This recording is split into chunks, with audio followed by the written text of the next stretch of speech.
What's going on, guys? It's Quizzy Dog here, and in today's video I want to take a look and see exactly what type of router might be best for your new PS5 console. Now, I know some of you out there may still be looking for consoles, you're still on the hunt because they're terribly hard to find, but for those of you who are lucky enough to actually own one, you may be interested to see which type of Wi-Fi might be best for you.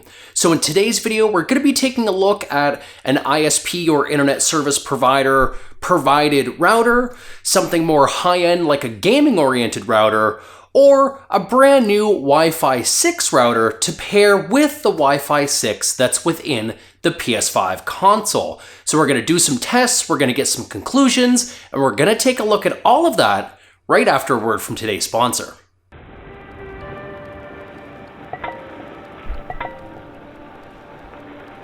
Are you tired of the sugar-filled crash of conventional energy drinks? Try GFUEL. With 0 grams of sugar and only 15 calories per serving, it's a great alternative to expensive store-bought energy drinks.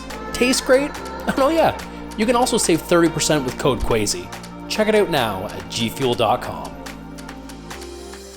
Now, of course, before we get into the testing, I want to go over very quickly what some of the benefits are to all three routers that I'm personally testing today. So the very first one that you guys saw in that little bit of B-roll is what's called the R3000.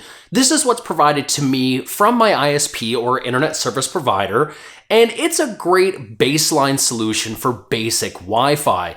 It's 2.4 gigahertz and 5 gigahertz, and I guess the main benefit or draw to using something like this is typically your ISP will give you this option for free or for a very low cost monthly rental within your service. The next Wi-Fi router that we took a look at just a little bit to the left of that is an offering from TP-Link. Now, this is the router that I've been using for quite some time now, and this is perfect for high traffic areas, individuals like myself with a lot of devices, and it is more gaming focused, so it has some different things like QoS or quality of service, which is said to push better packet priority to specific IDs or Pacific MAC addresses. Pacific, it's not an ocean. And then the last offering, of course, is the TP-Link Deco X20. Now, we covered this a little bit in an overview on a previous video, but this is actually the only Wi-Fi 6 router that I personally own. And I didn't even think of using it until now because up until I got both the PS5 and my iPhone 12, I didn't have anything that was Wi-Fi 6 enabled. Now, the benefits of Wi-Fi 6 is it's able to push more binary tracks at a sequential rate. So it's doing, I think it's 10 codes of binary versus just the 8, which theoretically will push more traffic towards Wi-Fi 6 devices with a different priority. Now, for houses like myself that have a very low amount of Wi-Fi 6 devices, that means that you're splitting or congesting the network a lot less, theoretically also giving you more bandwidth to the utilities or the devices that also have Wi-Fi 6. So what I'm going to do is I'm going to do 5 tests. I think that's a good broad spectrum. It's better than 1, and I'm too lazy to do 10. So 5 speed tests on the PS5 with the ISP provided router, 5 speed tests with the TP-Link gaming-oriented router, and then we're going to do 5 more tests with the Wi-Fi 6 router. We're going to divide by 5. We're going to take that base average over all of the tests, and we're going to end up comparing those results to see exactly what we end up getting for upload and download speed tests. So let's go ahead and get that done.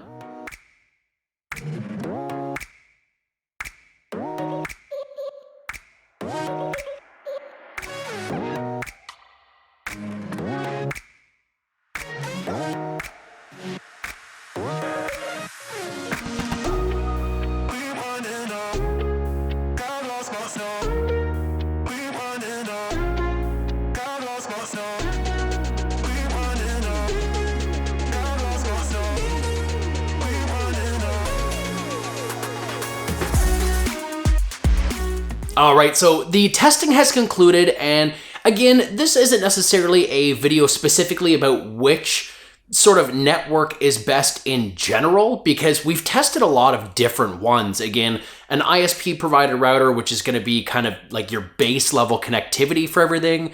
We tested a higher end AC version of the TP-Link gaming oriented setup, and then we also tested a mesh Wi-Fi system. Now, each one has their perks, it has their benefits, but we want to talk again specifically about which one might be best for the PS5. And honestly, the results are not what I expected. Now, okay, so they are and they aren't. So the setup that we tested, the Deco X20, it is a mesh Wi-Fi system. And the issue with mesh Wi-Fi is it broadcasts one SSID across all nodes. You never really get to choose what network you're connected to. So to try to level the playing field, I turned off the mesh capability entirely. I put that router in the same distance as all of the other routers that I tested, and I also turned off the 2.4 gigahertz Wi-Fi. So this, in theory, should be forcing the PS5 on either 5 gigahertz Wi-Fi or, of course, Wi-Fi 6. And I should have showed the results before filming this section of the A-roll, but kind of a mixed bag. It looks like the X20 really didn't do anything different. In fact, I do believe that it performed slightly worse when it comes to the upload speed. Now, this is again on the PS5, and the PS5, like the PS4, really doesn't have the strongest network capabilities inside. So if you do want the best possible speed, then by all means, wired is really the way that you should go. But when it comes to Wi-Fi and which router or which system may be best, I honestly may not even recommend a mesh-based system, unless of course you're putting a node right next to the PS5 and hardwiring using like a gigabit LAN port out of the other mesh node and into the back. My findings were, if mesh is set up properly and you have the 2.4 gigahertz enabled, 9 times out of 10, the PS5 was actually connecting to that 2.4 gigahertz frequency. Turning that off and locking it onto 5 gigahertz really didn't yield any better results.